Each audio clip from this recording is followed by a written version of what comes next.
This is Matt Pearce. Jesus Christ gave us the goals, but Gandhi gave us the tactics. Hi, hello, everyone.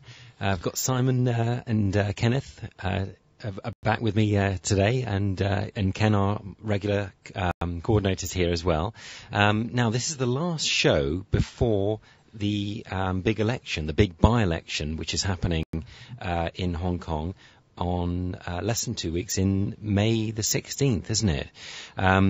So that's coming up, and so we want to perhaps drum up a bit of interest in that. And I would say to listeners, whatever you do, vote. It doesn't matter. It doesn't matter so much who you vote for, as long as you vote.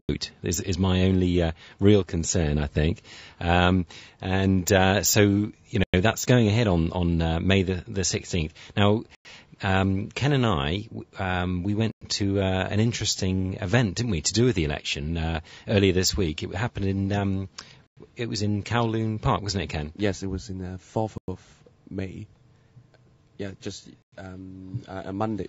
Which was a significant day in Chinese history. That's right. Maybe that was chosen deliberately, I guess. Yes. But it was quite an event. I mean, it was organised by the League of Social Democrats together with the Civic Party, and I've got to say I was quite impressed, actually, as a kind of a observer, that how professional it was done. Actually, they had a rock and roll band, and it seemed that there was some influence from sort of the Taiwanese style, wasn't it? And there were the way that it was kind of organised and stuff. Is that right, Ken? Yes, it was as massive as the one we held in 2008. Right. It was the great atmosphere. Yeah. I mean, it was quite. I've got to say, there must have been about 1,500 people or so. And am I right in saying there's going to be another one on the 14th of May, isn't there? Just a couple of days before. Yes. So any listeners who are interested, is it in the same location, Ken? Same location. Same location. Yeah. And that's going to be by the Civic between the Civic Party and the Liberal Social Democrats. Anyone interested in checking out a rally? That's probably a good one to go for. And as regards since the last show, the election itself, how do you guys think it's been progressing and going to turn out as regards the election and the turnout? Do you think? How do you view it, Simon? It's really hard to say at the moment because it was quite discouraging that if you are looking at the mainstream media, whenever there is an election, particularly in this one, with over 5 constituencies, and there should be a by-election debate. Because last time in Hong Kong Island, when Regina Ip was running against Anson Chan, we're just only talking about one riding, we just talk about Hong Kong Island. And there were so many election debates, one after one. And the momentum was high. I mean, if you still recall, I mean, everyone was talking about it. Everyone was about the two moms running against each other. But this time, I mean, my gosh, if you're taking it over 5 constituencies, so the momentum should be times 5. But no, I mean, the momentum was even worse than last time. I mean, the mainstream media was downplaying it, and only the RTHK is going to run an election debate just because it was their public obligation that they need to run an election debate whenever there was an election or by-election. So they have to do it. No choice. And RTHK is going to do that. But look at all other commercial outlets, commercial radio or TV Now, ATV, TVB.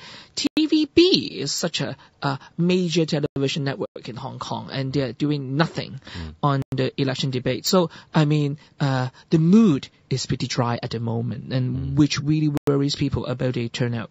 I mean, how can you explain that? I mean, it's a very interesting observation, actually. You're right. Well, I mean, I remember there was an enormous amount of news and debates to do with the by-election previously.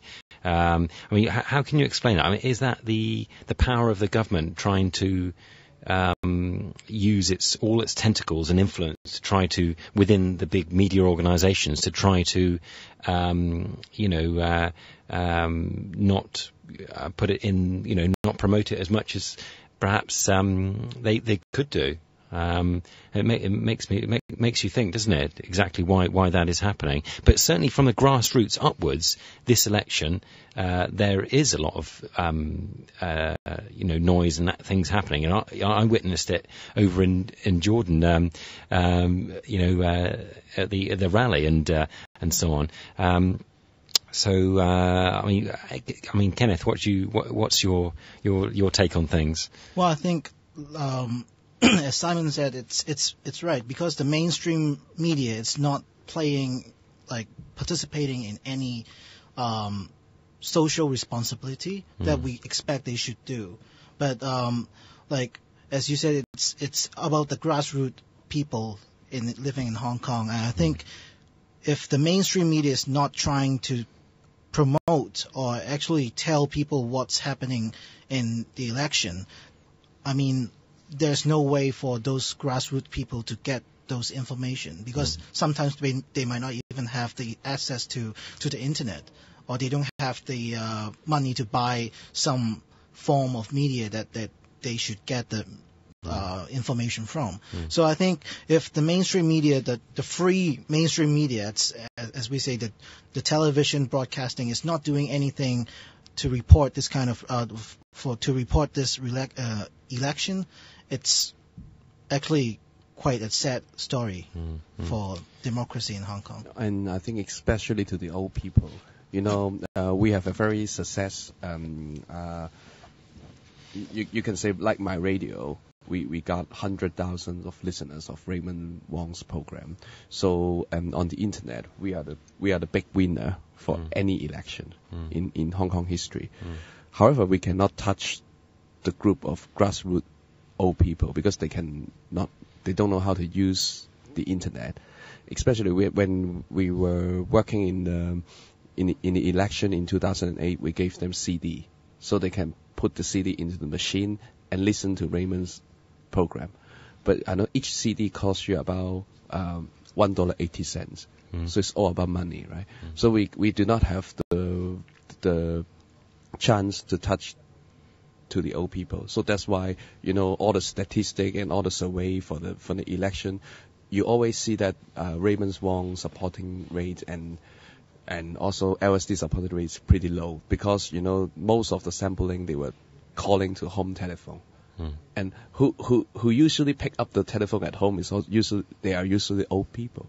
So if the government control the mainstream media, they know it's very powerful, because you can block all the access to the old people who do not know how to use the new technology.